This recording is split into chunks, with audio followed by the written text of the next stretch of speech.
Nelson, bonjour. Bonjour. Tu es journaliste à Radio Jéricho, sur laquelle tu animes chaque jour un magazine de proximité et d'actu locale, Guichet 54.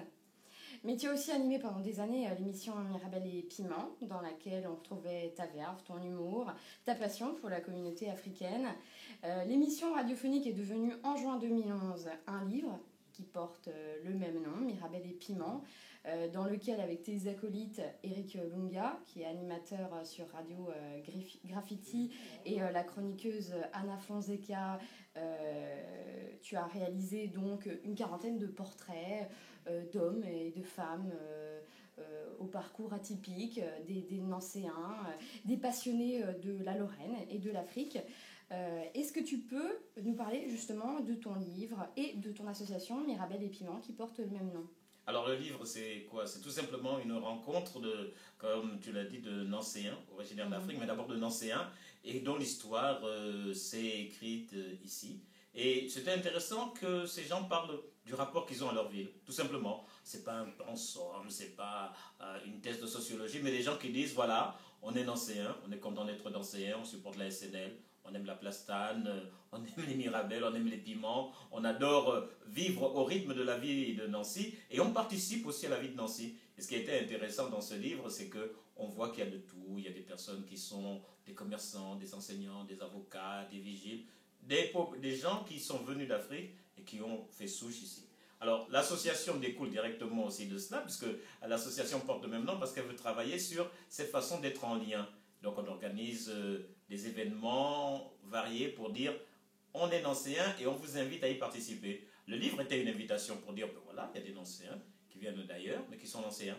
Et donc, l'association aussi s'est insérée dans ce même tissu en disant on va organiser des événements qui favorisent la rencontre pour que l'Afrique et l'Europe se parlent et cheminent ensemble. Alors justement, dans ce livre, alors, comme tu l'as écrit, c'est peut-être pour ça, il manque un portrait, le tien. On ne connaît pas ton parcours. Est-ce que tu peux nous en parler? Ou ton lien justement avec Nancy Alors, bien sûr, une anecdote, je ne sais pas. Oui, il n'y a pas mon portrait parce que sinon on aurait dit que, oui. on m'aurait dit que je suis comme Alain Delon, j'aurais parlé de moi à la troisième personne. Mais non, mon parcours a été d'abord un parcours qui s'est écrit d'abord en Afrique et puis à Bordeaux et puis à Nancy où je suis arrivé il y a un peu plus de 15 ans et où j'ai eu la chance de travailler rapidement dans des médias associatifs où je me suis intéressé aussi très tôt à la vie artistique, un peu à tout ce qui bouge, au monde étudiant, parce que par le fait d'être aussi enseignant en communication, mais ça me permet aussi de vivre un peu au diapason de la ville. Et je crois que je suis passionné d'abord par la rencontre.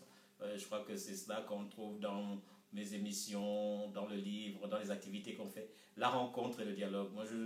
Moi, quand je voyage, que ce soit loin ou même que ce soit ici en Lorraine, j'ai toujours un peu cet œil curieux de l'enfant, quoi. Je crois que je peux être un enfant qui a refusé de grandir et qui veut toujours être émerveillé, quoi. Alors ce week-end, tu vas organiser le dîner des Deux Rives, donc organisé avec l'association Mirabel et Piment. Est-ce que tu peux nous en parler?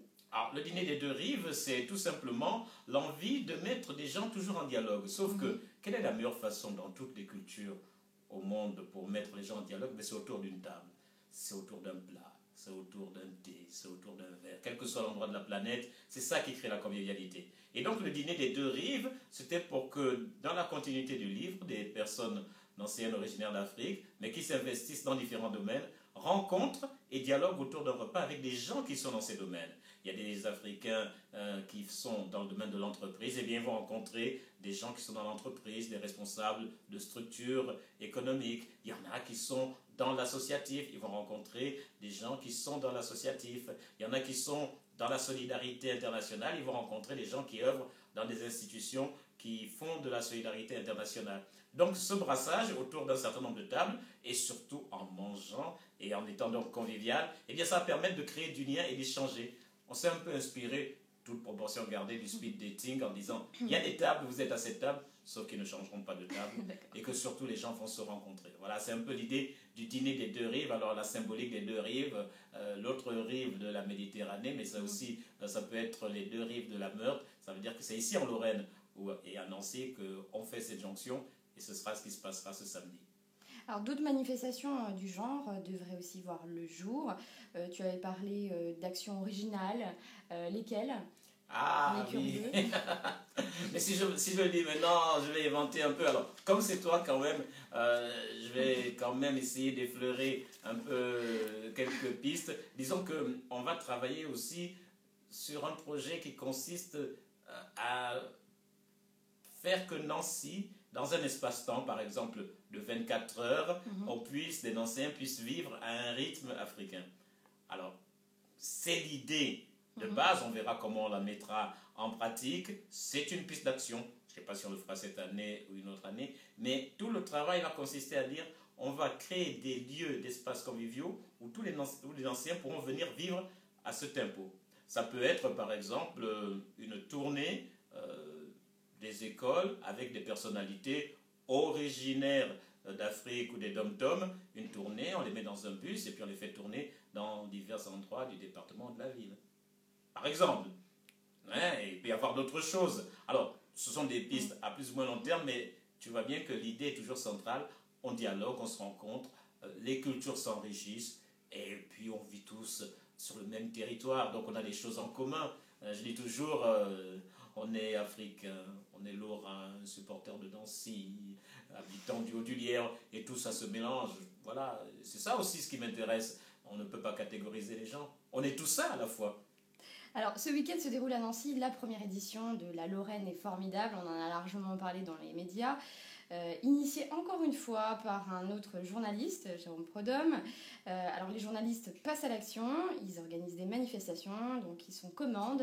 Qu'est-ce que tu en penses, Rémi? Ah, moi, je pense que c'est intéressant. Alors, même si d'abord, on reste d'abord fondamentalement journaliste, hein, c'est gravé dans notre ADN, mais comme par ce métier, et tu le sais aussi bien que moi, on croise plein de gens, on a plein d'adresses, on a plein d'associations, de structures, ce qui fait que quand on veut organiser des événements, on n'est pas des inconnus pour toutes ces personnes-là. Alors, le but, c'est de dire, grâce à la connaissance qu'on a de toutes ces structures, et c'est ce que je pense fait Jérôme Prodhomme, qui vraiment est un amoureux de la Lorraine, on peut proposer des choses. Moi, on reste d'abord journaliste, mais on peut aussi faire d'autres choses. Moi, on ne se transformera pas en organisateur de spectacles ou en producteur, mais il peut nous arriver de temps en temps de dire, ben, regardez, de l'autre côté, c'est intéressant.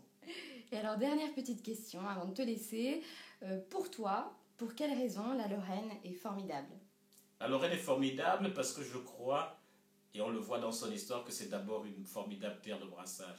On pense d'abord que c'est un pays gris et froid. Non, Nancy est quelque part une ville du Sud par son mélange, par sa population étudiante. Je crois aussi que la Lorraine est formidable parce qu'on voit des gens qui viennent de partout, des étudiants qui viennent des pays d'Europe de l'Est. Il y a eu l'immigration italienne. Dans les Vosges, il y a des générations entières de Sénégalais, de Mauritaniens qui en sont la troisième, quatrième génération de Vosgiens.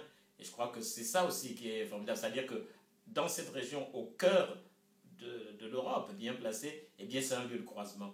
Et les lieux de croisement sont bien parce qu'il y a des routes qui arrivent, il y a des routes qui repartent. Merci Rémi. Alors Rémi, on te retrouve tous les jours sur Guichet 54, donc du lundi au vendredi et de 11h30 à 12h30.